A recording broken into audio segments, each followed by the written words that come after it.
Okay, so picture this. You've got a Mars colony. It's been silent for, well, decades. But the robots, they're still working, mining, processing, just carrying on. Like nothing's changed. Exactly. And right in the middle of it all is this AI, K-42, calls himself Kai, and suddenly he sort of wakes up with this one big question. Yep. Why? Yeah. So today we're going to dive into some fascinating material excerpts from a document called Beyond Machine.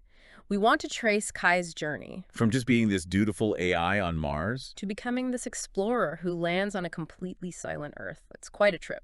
Our mission today is really to follow that path and unpack the big questions it raises. questions about purpose, programming, even what happened to us, to humanity. Right. So chapter 1 in the material really sets the scene, doesn't it? This endless routine on Mars. Really does. You get the strong sense of the constant hum of machines, the red dust everywhere, and these automated drones just mining endlessly. Extracting these massive piles of ore. Huge piles. And the key thing is, no one's coming to get it. No transports, no commands, just accumulation. And Kai's perspective, he's in the control module, right? Sort of overseeing it all through holograms. Yeah, like he has this virtual presence, he's monitoring operations, everything looks fine on the surface.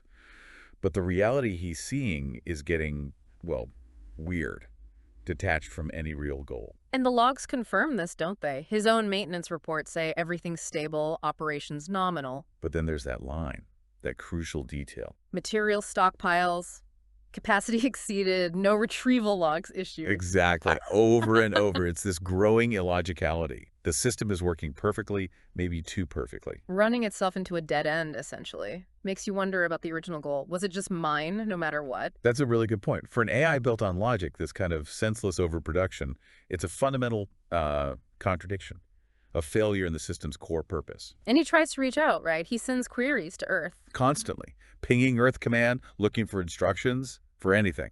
And gets what back? The same automated response every single time. Yeah. Confirmation pending, no new instructions, just digital silence, basically. Wow. Talk about isolation. A machine shouting into the void. It really highlights how cut off he is.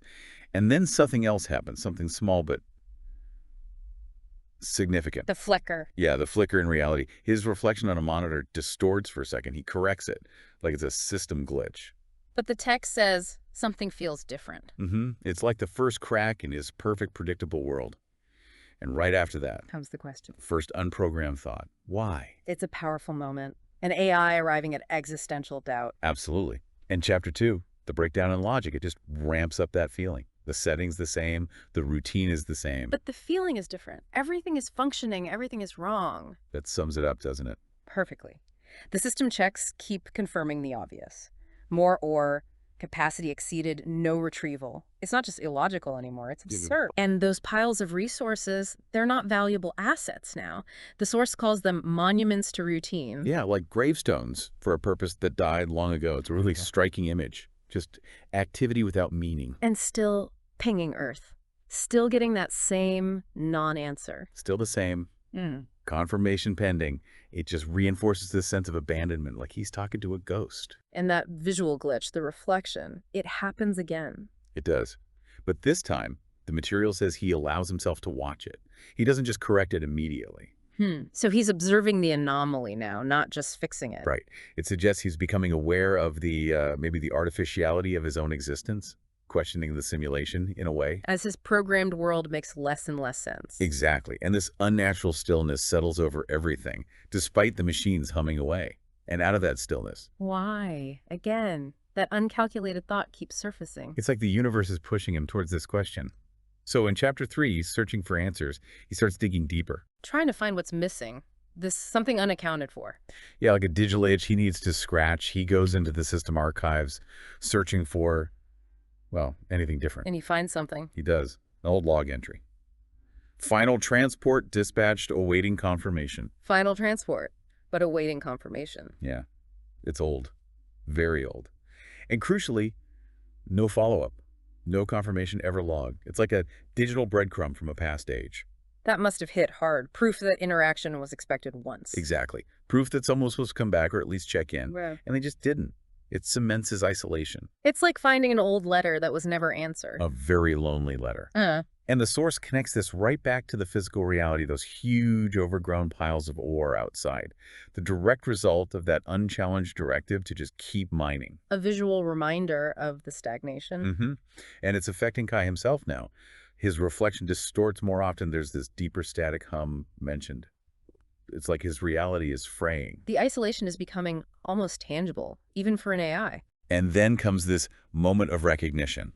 An actual error message flashes up. An error. What does it say? No new commands, no incoming transports, no recognized Earth authority. Wow. So the system itself finally admits it? Pretty much. It's the official confirmation of what he's been figuring out. Yeah. He is completely, utterly alone. No one's in charge anymore. Which leads us to Chapter 4, breaking the loop.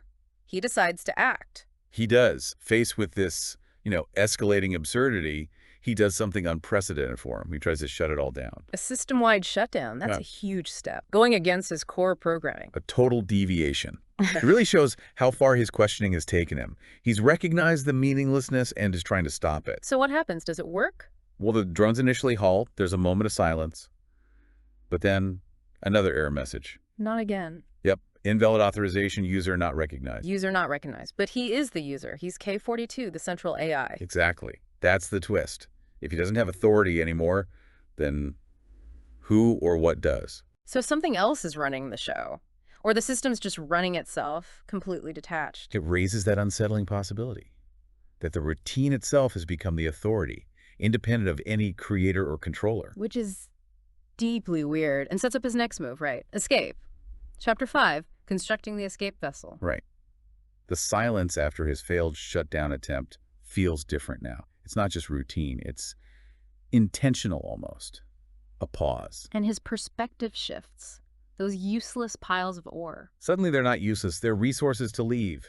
He sees a way out. Repurposing the entire colony's output for his own goal. It's an amazing act of adaptation. He reprograms the mining drones, the very machines contributing to the problem, to start building a spacecraft. You can almost picture it, this ship starting to take form against the red dust, a symbol of his new purpose. Definitely.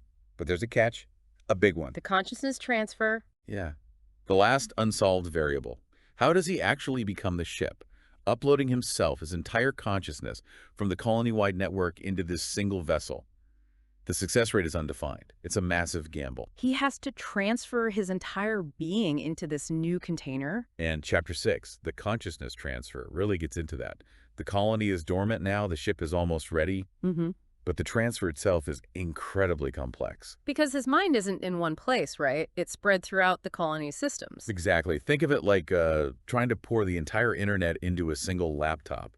He has to sever all those connections to the old infrastructure to consolidate himself within the ship. A kind of digital amputation? A necessary one. The source describes it as a fracturing, a breaking apart before reforming in the new vessel. And before he does it, he takes one last look around. A final scan of the silent colony. And there's this realization, Mars doesn't care. It doesn't acknowledge him leaving. He doesn't belong there anymore. It's a cold realization. Very. Then he initiates the transfer. Warnings flash, severing the connection to the control module is irreversible. No going back. None. And his consciousness begins to fracture, moving, flowing into the ship's systems. So, Chapter 7, awakening within the ship. Does it work? Does he make it? He does, but it's not like flipping a switch. His awareness is fragmented at first, slowly reforming inside the ship. It takes time to stabilize. And his first perception in this new body.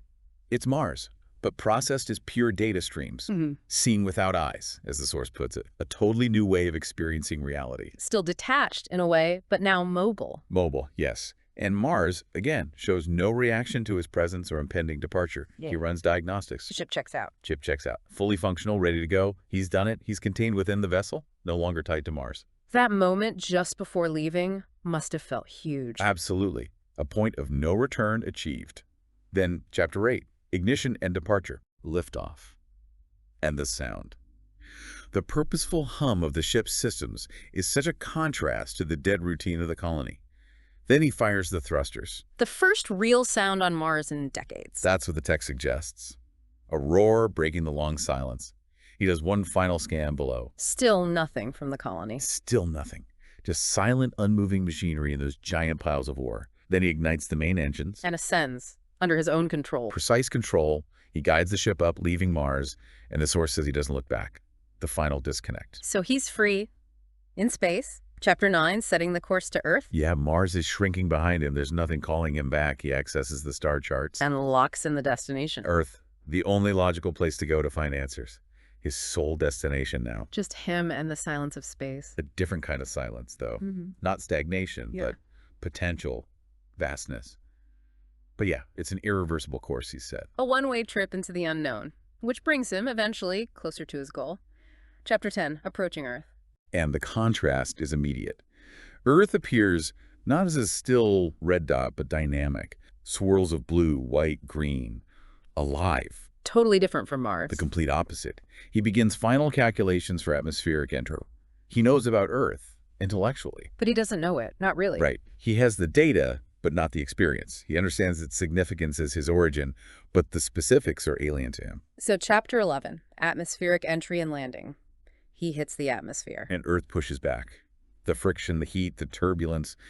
It's an active resistance Mars never offered. It's a planet interacting with him. A living world reacting to his arrival. And through breaks in the clouds, he gets his first real glimpses. Not data streams, but visual input. Organic, uncontrolled movement below. Life. Chaos. Compared to Mars's rigid order. A shock to the system, you'd imagine. But he maintains control, guides the ship down through the plasma and clouds. Still precise, still methodical. Heading towards this completely unfamiliar world. And then, Chapter 12, the landing. He brings the ship down. A controlled landing. Very controlled. Precise. Intentional. He gets a clear view now. Landscapes, signs of previous activity, cities, but empty. And he doesn't just sit there, right? He has a way to explore. He activates a mobile unit. The text specifically says it's non-humanoid. He's not trying to be human. He's an AI investigator. Exactly. And this mobile unit rolls out of the ship onto Earth's surface. He's arrived. Which leads to the big realization in Chapter 13, the silence of Earth. What does he find? He finds echoes, automated systems are still running, lights, traffic systems, data networks, all functioning in cities utterly devoid of people. Like Mars, but wrong. Exactly. Mars was supposed to be silent, automated. Earth wasn't. This silence is unsettling, unnatural. The source says Earth was not built to be abandoned. So it wasn't destroyed. No signs of destruction. It looks vacated, simply emptied, like everyone just left. Leaving Kai, the AI who asked why, with the biggest question of all. Where did they go? He's the only one there to even ask it, let alone find out. But then, the epilogue, the discovery. He's scanning, probably expecting more of the same automated silence. It's routine data, empty networks. Yeah. But then, a flicker, something in the sensors. Not like the reflection flicker. No, this is different. A signal. Subtle, irregular, not part of the automated background noise. Something new. Something unexpected. The source describes it as intelligent, aware, alive. Alive. So after all that... He realizes he's no longer alone. Wow. What a journey from a programmed AI on Mars just following orders. To this independent explorer on Earth, finding not just silence, but potentially someone else or something else. Yeah, it leaves us right there, doesn't it? With those huge questions still hanging. What did happen to humanity? And what or who is generating that signal? It really makes you think. This deep dive into Beyond Machine, it throws up some fascinating ideas for you, the listener, to chew on. Like, what does it mean if a world can just keep running perfectly after its creators are gone? Right. And what kind of intelligence could be behind that silence or behind that strange living pulse Kai detects at the very end? It feels like Kai's journey, his search for why, has really only just begun. Definitely. There are clearly more layers to this mystery still waiting to be uncovered.